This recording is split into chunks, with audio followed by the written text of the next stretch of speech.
Hey guys, Dr. Axe here, doctor of natural medicine and founder of draxe.com.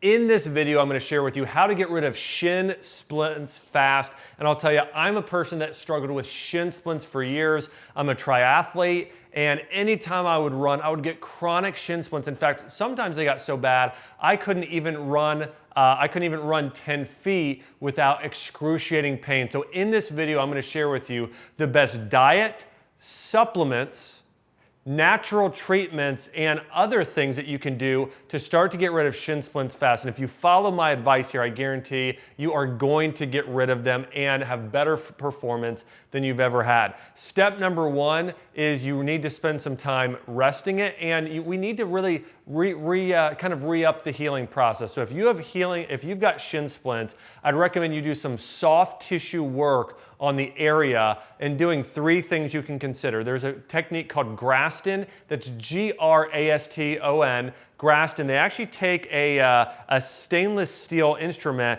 and they go up and down working on the fascia. So a lot of times people worry about the muscle and get into the muscle and dig in and do massage there, and that's definitely beneficial, but a lot of times we need to work on healing the fascia, and that's what Graston does, okay? So Graston technique, you can just look up Graston practitioner Dallas, Texas, or Graston practitioner Minneapolis, Minnesota, and you'll find someone who does Graston in your area, or ART, that's active release technique, and it's the best if they can do both Graston and ART on you.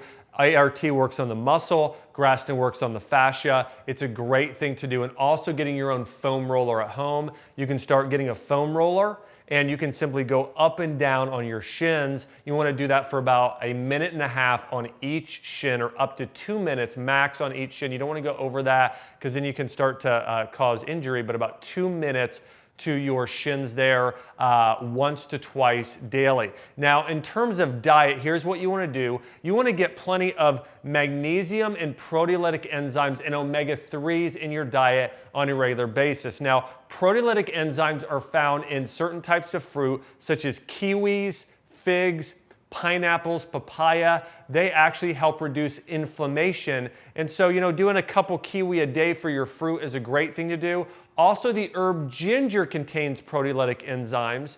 And so again, doing ginger is great. You can drink ginger tea 2 to 3 times daily, or take a ginger supplement. But ginger, along with fruits such as pineapple, if you're out there running and trying to do a recovery drink, pineapple juice mixed with coconut water is fantastic. But again, that's what I would be doing on a regular basis, is getting some of those fruits with the proteolytic enzymes. And you can also take a proteolytic enzyme supplement. Look for things like bromelain, papain, actinidin, and phycin, which is found in figs, those sort of supplements. The next thing you want to get are omega-3s in your diet. Eating wild-caught salmon several times a week, black cod, wild-caught tuna. These are omega-3 rich fish, which are great for your body, and taking a fish oil supplement or an omega-3 supplement you want to be taking on a daily basis are fantastic. And then getting more magnesium. Magnesium is known as your relaxation mineral. It's going to help relax those muscles. So you can simply do a Google search right now for Dr. Axe magnesium foods.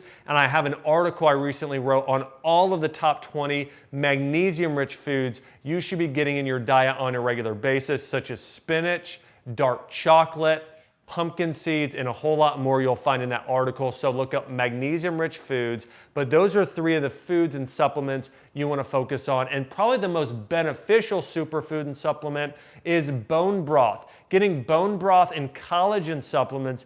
Bone broth contains proline, which helps with connective tissue repair, helps strengthen the tendons and ligaments. So make sure you're getting bone broth on a regular basis. You can add bone broth powder to a smoothie, or just drinking bone broth, doing a bone broth soup on a regular basis, but I would do bone broth on a regular basis as well. The next thing you want to do is really work on your running form. For a lot of people who are not running correctly, I would maybe see a running coach for just 1 or 2 lessons.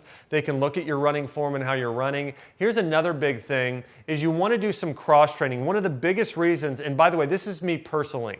I got put in orthotics, which never worked. In fact, I don't think that's the beneficial thing to do. I feel like it's kind of, trying to treat the symptom, not the actual cause of your shin splints. So what I would do, here's what really, one thing that worked for me, is working on doing exercises that strengthen the muscles opposed to the shin or help support that area.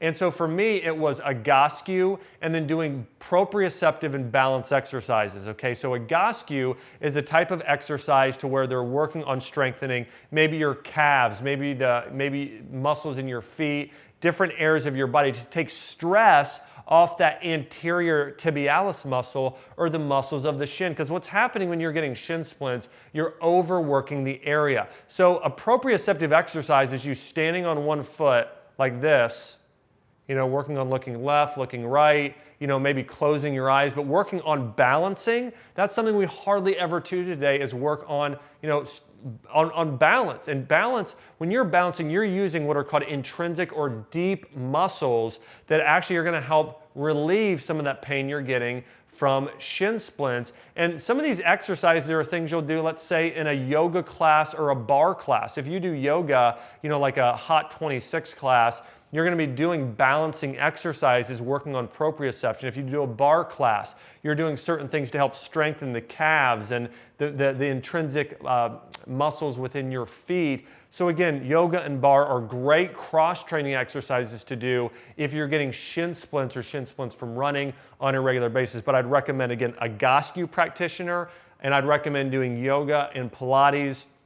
Yoga and barre. Those things are going to help those muscles as well. And then here's the other thing. When you're not running, wear barefoot shoes, okay? Whether it's Merrell's or Vibram bottoms or something like that. Wear shoes that are that don't have a lot of support, that are barefoot. When you're running though, wear something that has more support and more cushioning for the most part. That's really what I recommend you do. If you're doing a lot of long runs, more cushioning, but a neutral shoe for most people. And if you are walking around just around your house on a daily basis, go barefoot or get barefoot shoes, because that's going to help strengthen all those muscles as well and help work on your form. So I guarantee if you can follow these top tips I just shared with you, you're going to see fantastic results in getting rid of shin splints fast. By the way, I just recently wrote an article on this with a lot more detailed information. If you do a Google search right now for Dr. Axe shin splints, you'll actually find, or go visit draxe.com, you'll find more detailed information right now. And hey, don't forget